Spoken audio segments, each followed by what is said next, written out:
এই যে ধর্ম ধর্ম করছি আমরা, যে বলি এই যে একটা সভা, কেউ যদি জিজ্ঞাসা করে কোথায় যাচ্ছেন, আমরা হয়তো বলবো ধর্মীয় অনুষ্ঠান। এইরকম আমরা ধর্মটাকে একটা ভিত্তিহীন একটা একটা জায়গায় সীমাবদ্ধ করে রেখেছি, পূজা পার্বণ ধর্মীয় এইসব আচার অনুষ্ঠানের মধ্যে দিয়ে। সেখানে ঠাকুর কি বলছেন, কর্মই ধর্ম, জীবনটাই ধর্ম, ধর্ম আলাদা কিছু নয়। তাহলে জীবনটা যখন ধর্ম, তখন একটা শিশুও ধর্মের সঙ্গে যুক্ত এবং শিশুও ধর্মের কাজ করছে।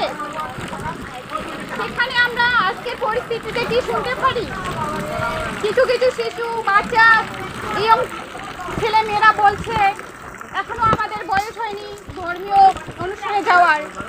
এইরকম ধর্ম একটা ভিত্তিহীন একটা আলাদা সীমাবদ্ধ একটা জায়গায় এসে পৌঁছেছে আমরাই এর কারণ। তো এখানে আমি বলছিলাম যে আমরা ধর্মটাকে সীমাবদ্ধতায় রেখেছি, যেখানে ধর্মকে বলেছেন ধর্ম অর্থ ধারণ করা থেকে ধরে রাখা অর্থ থেকে এসেছে। সেখানে আমাদের ঠাকুর শ্রী শ্রী বালক ব্রহ্মচারী মহারাজ অনেক ধর্মের ব্যাখ্যা দিয়েছেন। সেখানে বলেছেন কর্মই ধর্ম, বেদসূত্র সারে দেখে নেবেন ধর্ম অধ্যায়, তত্ত্ব অধ্যায়। জীবনটাই ধর্ম, ধর্ম আলাদা কিছু নয়। তো সেখানে আমরা শুধু নাম গান কীর্তন পূজা পার্বণ এইসবের ভিতর দিয়ে আমরা ধর্মকে সীমাবদ্ধ করেছি। আমরা বলি না, একটা শিশু যখন খেলা করে তখন আমরা বলি না সে ধর্মের কাজ করছে, কিন্তু আমরা যখন নাম গান কীর্তন করছি কিংবা পূজা পার্বণ করছি তখন আমরা বলি আমরা ধর্মের কাজ করছি। তাহলে এটা কেন হবে যখন জীবনটাই ধর্ম, ধর্ম আলাদা কিছু নয়। একটা শিশুও জীবনের সঙ্গে যুক্ত, সে বেড়ে উঠছে খেলাধুলার মাধ্যমে, পড়াশোনার মাধ্যমে, কালের গতিতে নানান রকম চাহিদা আসছে। এটা প্রকৃতিগত দিক থেকে বাধা আছে সবার জীবনে। সেখানে যেন আমরা ধর্মটাকে এভাবে সীমাবদ্ধতায় না আনি এবং সীমাবদ্ধ করে না রাখি।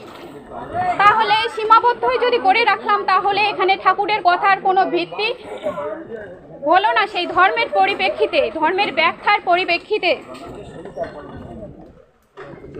আবার বলেছেন ভিতরের সজাগের বাসি অনুযায়ী আচরণ করাই ধর্ম। ভিতরের সজাগের বাসি অনুযায়ী আচরণ করতে আমরা বুঝি ভিতরের সারা নিজের চেতনা, নিজের বিবেক বোধের সারা অনুযায়ী আচরণ করাই ধর্ম। আবার বলেছেন যা সব কিছুকে ধারণ করে আছে তাই ধর্ম। সেখানে আবার বলেছেন কর্মই ধর্ম, কর্মই সব কিছু, কর্মের মাধ্যমে এই সৃষ্ট জগৎ ধরে আছে, ধারণ করে আছে প্রত্যেকটা সৃষ্ট জীব, যা সৃষ্টিকে ধরে রাখে তাই ধর্ম। আবার বলেছেন কোনো বৃত্তি ত্যাগ করে ধর্ম হতে পারে না। কিন্তু আমরা কি দেখতে পারি,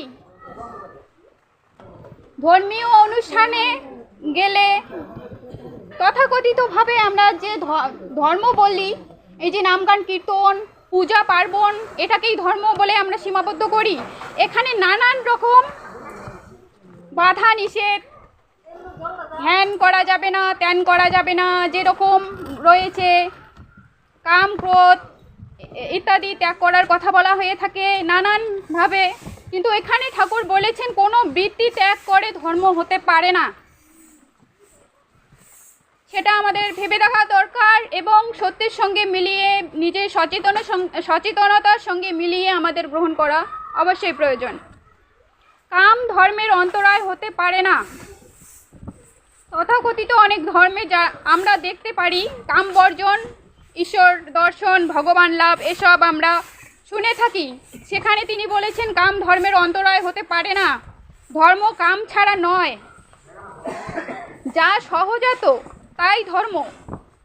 সহজাত বলতে আমরা কি বুঝি, যা সহজভাবে আসবে, যা জোর করে আনতে হবে না। আমাদের পেটের ক্ষুধা যেরকম জোর করে আনতে হয় না, প্রকৃতিগতভাবে দিক থেকেই আমাদের জন্মের সাথে সাথেই সেই ক্ষুধাগুলো আমাদের দেওয়া রয়েছে। বৃত্তির মাধ্যমে, বৃত্তির নিবৃত্তির মাধ্যমে আমাদের শরীর, আমাদের মন সেভাবেই পরিচালিত হচ্ছি আমরা। সংসারের মায়া মোহ কাম ক্রোধ লোভ সব কিছু নিয়েই ধর্ম। এখানে বলেছেন সংসারের মায়া মোহ কাম ক্রোধ লোভ সব কিছু নিয়েই ধর্ম। সেখানে যে বলেছেন মায়া মোহ কাম ক্রোধ সব কিছু নিয়েই ধর্ম, আমরা সব কিছুই ব্যবহার করছি, তার মধ্যে দিয়ে যে ক্ষতিকারক দিকটা সেইটা আমাদের বর্জন করতে হবে। কাম হচ্ছে ইচ্ছা শক্তি, সর্ব অণু পরমাণুতে সর্ব অবস্থায় তা বিদ্যমান। কাম হচ্ছে ইচ্ছা শক্তি, আর কিছু নয়। জীবনটাই ধর্ম, এটা সহজ বোধে আনার জন্যই শাস্ত্র। সেখানে আমরা বারবার বলছি, সেখানে যেন আমরা ধর্মটাকে সীমাবদ্ধতায় না আনি।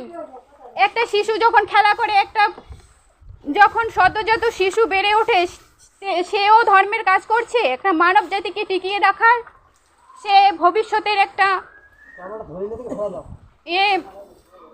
ভিত্তি হয়ে উঠছে, সে ধর্মের কাজ করছে। সেটা যেন আমরা আর ভুল করি না যে এসবই ধর্ম আর তারা কোনো ধর্মের কাজ করছে না। একজন স্কুল গেছে, ছাত্রছাত্রীরা তারাও ধর্মের কাজ করছে। আগামী ভবিষ্যতে তারা সংসারের হাল ধরবে, আমাদের মানব সমাজকে রক্ষা করবে, আমাদের পরিবেশ সৃষ্টির পরিবেশ রক্ষা করবে, তারাও ধর্মের কাজ করছে। সহজাত চিন্তা বৃত্তি ও জ্ঞানই হচ্ছে একমাত্র ধর্ম। আবার বলেছেন সহজাত চিন্তা বৃত্তি জ্ঞানই একমাত্র ধর্ম। ধর্মের নামে আজ যে সবার অ্যালার্জি, সেটা ধর্মের জন্য নয়, ধর্মের বিকৃত রূপের জন্য। সেটা বারবার বলা হয়েছে, আবার বললাম ধর্মের বিকৃত রূপ আমাদের কিছু সংখ্যক স্বার্থান্বেষীদের কারণেই হয়েছে। সব কিছুর মাঝেই ধর্মের সুর ব্যাপ্তমান রয়েছে। সত্য রজতম সব কিছু নিয়েই ধর্ম, একটিকে বাদ দিলে ধর্মের অঙ্গহানি হবে। আলোকদান করে যে সেই হচ্ছে দেবতা। তারা স্ত্রীর কথায় ছেলে মেয়ের কথায় কাজ করেননি, নিজেদের বিবেকের সাথে হাত মিলিয়ে কাজ করেছেন। দেখে নেবেন বেদসূত্রসার ধর্ম অধ্যায়ে রয়েছে। আবার বলছি আমরা মনকে সংযত রাখার চেষ্টা করি, আমরা বলি নানান আলোচনার দিক থেকে মন যাতে এদিক ওদিক না হয়, কিন্তু আমাদের জেনে রাখা দরকার মনের ধর্মই সেটা। আমরা এসেছি সেই বাতাস থেকে, সেই আলো থেকে, যে ব্যাপকতা, আমাদের প্রকৃতি ব্যাপক, তাকে বেঁধে রাখা যায় না।